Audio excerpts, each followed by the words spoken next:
مائی صاحبہ کی جو پیدائش ہے یہ 1865 میں ہوئی، 1865 میں 1865 میں، اور ان کی جو وصال ہے یہ 1931 میں ہوا ہے۔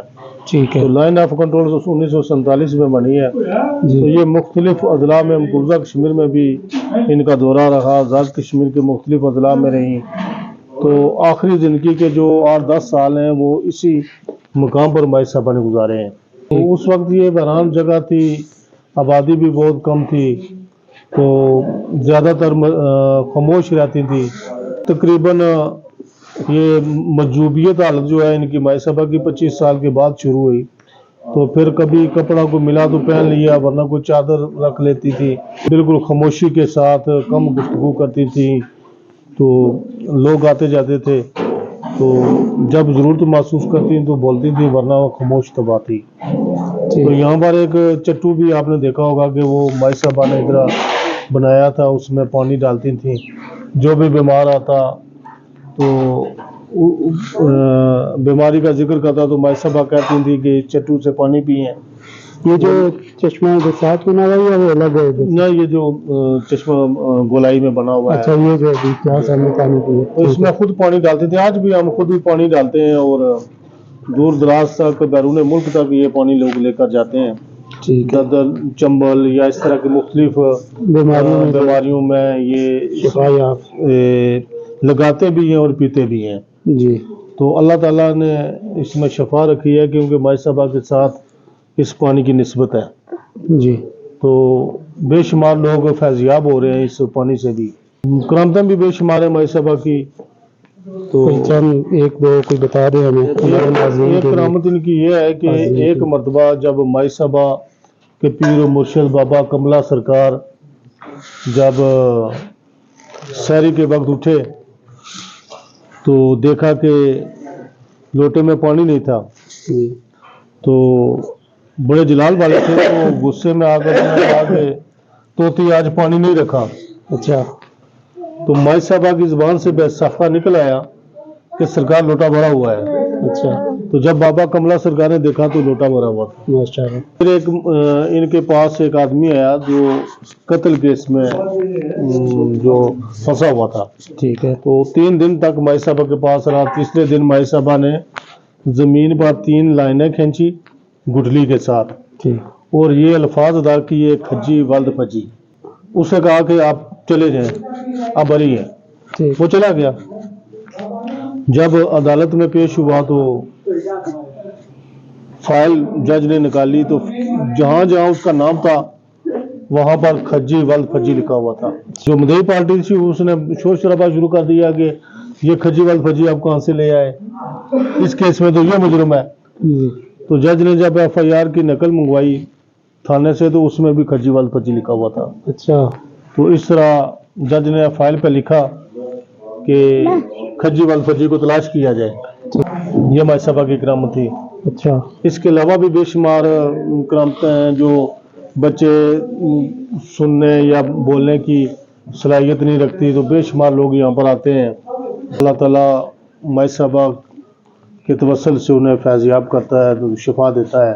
ٹھیک ہے۔ ہمارے دور دراز سے آنے والے مہمان ہیں یا زائرین ہیں جو دور سے آتے ہیں، مختلف بیماریاں ہوتی ہیں بچوں کو، جس طرح کے دردر اور چنبل وغیرہ آپ نے کہا، یا کوئی اور بیماری ہے، یہ کہ کوئی دن خاص منسوب ہے اس کے ساتھ کہ اس دن آنا ہے؟ جس طرح کے بعض جو روزہ مبارک ہوتے ہیں اولیاء کرام کے، اس میں ہوتا ہے کہ جمعے کو آئیں، جمعرات کو آئیں، تو یہاں بھی اس طرح کا کوئی ہے کہ جس دن چاہیں وہ زائرین آ سکتے ہیں یہاں؟ نہیں، یہ صرف لوگوں نے یا بالخصوص خواتین نے اپنے طور پر جمعرات یا اتوار کا دن رکھا ہوا ہے۔ تو ہماری طرف سے کوئی ایسا مخصوص ڈے نہیں ہے، جب چاہیں جس وقت چاہیں دربار شریف آ سکتے ہیں لوگ۔ ٹھیک ہے، تو یہ مخصوص دن نہیں ہے۔ تو یہ کچھ لوگ آ کر یہاں سوال کرتے ہیں کہ یہ کس بیماری کی یہاں سے شفا ہے، تو یہ جنرل بات ہے، یہ ہر قسم کی بیماری کی شفا ہے۔ جی بات عقیدت اور محبت کی ہے، جی، تو جس طرح وہ اچھی نیت لے کر آئیں گے، جتنا اچھا گمان رکھیں گے اتنا اچھا گمان رکھیں گے تو انشاءاللہ اللہ تعالیٰ شفا عطا فرمائے گا۔ یہ مخصوص دن نہیں ہے۔ تو مائی صاحبہ کے یہاں جو لنگر ابھی میں دیکھ رہا ہوں تیار ہوتا ہے، یہ روزانہ تیار کرتے ہیں یہاں لنگر؟ یہ مائی صاحبہ کا ڈیلی لنگر تیار ہوتا ہے۔ یہ اتوار اور جمعرات کو جو ہے نا یہ چاول ہم پکاتے ہیں، اگر موسم خراب ہو تو جمعے کے دن بھی پکا لیتے ہیں، تو باقی دنوں میں دال روٹی چلتی ہے۔ ٹھیک ہے، تو یہ 24 گھنٹے لنگر جاری رہتا ہے؟ جی جاری رہتا ہے۔ یہ ہم تقریباً 11:30-12 بجے دعا لنگر کی دعا شروع ہوتی ہے، لنگر شروع ہوتا ہے، ٹھیک ہے، اس کے بعد تسلسل کے ساتھ وقفے سے یہ جاری رہتا ہے۔ بھائی صاحبہ کا کوئی سالانہ عرس وغیرہ بھی ہوتا ہے یا؟ بھائی صاحب الحمدللہ سالانہ عرس جو ہوتا ہے یہ 23-24 مارچ کو ہوتا ہے۔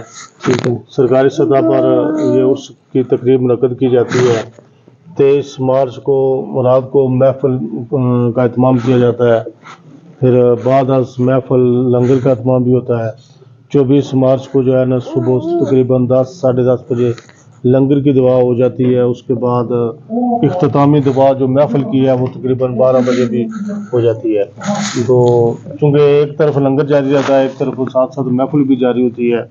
یہ محکمہ اوقاف کی طرف سے یہ لنگر اس کا جو ہے بہترین انتظام کیا جاتا ہے، اور محکمہ کی یہ کوشش ہوتی ہے کہ ہر سال جو ہے نا بہتر سے بہتر اہتمام کیا جائے۔ اچھا، یہ محکمہ اوقاف کے زیر انتظام ہے اس وقت یہ جو دربار مائک؟ یہ محکمہ اوقاف کے زیر اہتمام ہے، یہاں کے تمام معاملات جو ہیں یہ محکمہ اوقاف کے زیر اہتمام ہے۔ جی ٹھیک ہے، تو خواتین کے لیے لنگر کا کوئی الگ سے انتظام ہے یا بس یہی ہے؟ خواتین کے لیے یہ لیڈیز ہال ہے۔ اچھا، لیڈیز ہال میں جو ہے نا خواتین کو لنگر تقسیم کیا جاتا ہے، کہ کوئی فیملی والے آتے ہیں تو ان کو الگ بٹھایا جاتا ہے۔ اچھا، کوئی نظر نیاز کرنا چاہے جس طرح کے چاول پکا کے تقسیم کر دینا یا کوئی بکرا وغیرہ ذبح کر کے وہ تقسیم کر دینا، تو زائرین وہ ساتھ لے کے آئیں یا یہاں بھی یہ چیزیں یہ سہولتیں موجود ہیں کہ مثلا؟ بھائی صاحب کے پڑوس میں ایک بازار ہے جہاں پر ہر چیز دستیاب ہے۔ ٹھیک ہے، تو جو زائرین خود لنگر کا اہتمام کرتے ہیں وہ اپنا تمام راشن جو ہے وہ چاول جس طرح کی وہ دیگ پکانا چاہتے ہیں وہ اپنا سامان خود خرید کرتے ہیں۔ تو یہاں پر اب ہمارے جو ملازمین ہیں وہ ان کی معاونت کرتے ہیں پکانے میں، تو وہ پکا کر دیتے ہیں اور زائرین وہ تقسیم کر دیتے ہیں، کچھ ساتھ لے کر جاتے ہیں، کچھ ادھر ہی تقسیم کر دیتے ہیں۔ مائی صاحبہ کی قبر مبارک میں ہم نے دیکھا کہ ایک شگاف رکھا گیا ہے، تو اس سوراخ کا کیا مطلب ہے اور وہ کیوں رکھا گیا، اس کے بارے میں آپ کیا کہتے ہیں؟ یہ مائی صاحبہ کی جب وصال ہوا ان کی قبر بنائی گئی تو کہتے ہیں کہ یہ قبر جب بنائی گئی تو قبر سوراخ والی جگہ سے جو قبر یہ پھٹ گئی تھی۔ اچھا، اس کو شگاف پڑ گیا تھا، تو دوسرے دن اس کو پھر مرمت کیا گیا، تو صبح دن دیکھا تو پھر وہ شگاف پڑا ہوا تھا، حتیٰ کہ 3 دن تک ایسا ہی ہوتا رہا۔ پھر اس وقت جو بزرگ قدیم تھے ان کو مائی صاحبہ خواب میں آئے تو ان کو بتایا کہ یہ میری دنیا کی جو ہوا ہے اس کو بند نہ کریں، تو پھر یہ سوراخ رکھا گیا ہے۔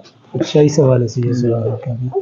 تو یہ گوڑا جو مصطفیٰ موڑ میں جو آپ ذکر کر رہے ہیں وہاں پر بھی مائی صاحبہ کی بیٹھک ہے، وہاں پر ایک جگہ ہے جس کو ڈاڈی ڈاو کے نام سے مشہور ہے۔ تو ڈاڈی ڈاو کے مقام پر یہ کچھ لوگوں کا کہنا ہے کہ مائی صاحبہ وہاں چلا وغیرہ انہوں نے کیا ہے تو وہاں جایا کرتی تھی، تو وہاں پر بھی زائرین آتے جاتے رہتے ہیں بے شمار۔ اچھا، وہ ڈاڈی ڈاو جو کہ مشہور ہے کہ گلڑ وغیرہ ہو کسی کو تو بس اس طرح کے۔ ٹھیک ہے، ٹھیک ہے۔ لنگر کھا لیا جی محمد شامیر نے، محمد صدی نے، اور ہماری بات چیت بھی ہوگی ہے ریاض صاحب سے، میرے ساتھ جنید صاحب بھی ہیں، میرے عزیز بھی ہیں اور میرے کلاس فیلو بھی۔ ریاض صاحب میں آپ کا شکر گزار ہوں، باقی بھی احباب کا جو ہمارے ساتھ اس وقت یہاں بیٹھے ہوئے ہیں، اور میں امید کرتا ہوں کہ آپ سب کو یہ ویڈیو پسند آئے گی، اور اگر آپ کو پسند آئے تو اسے دوستوں کے ساتھ بھی شیئر کیجیے گا۔ شکریہ، اپنا خیال رکھیے گا۔ السلام علیکم ورحمۃ اللہ۔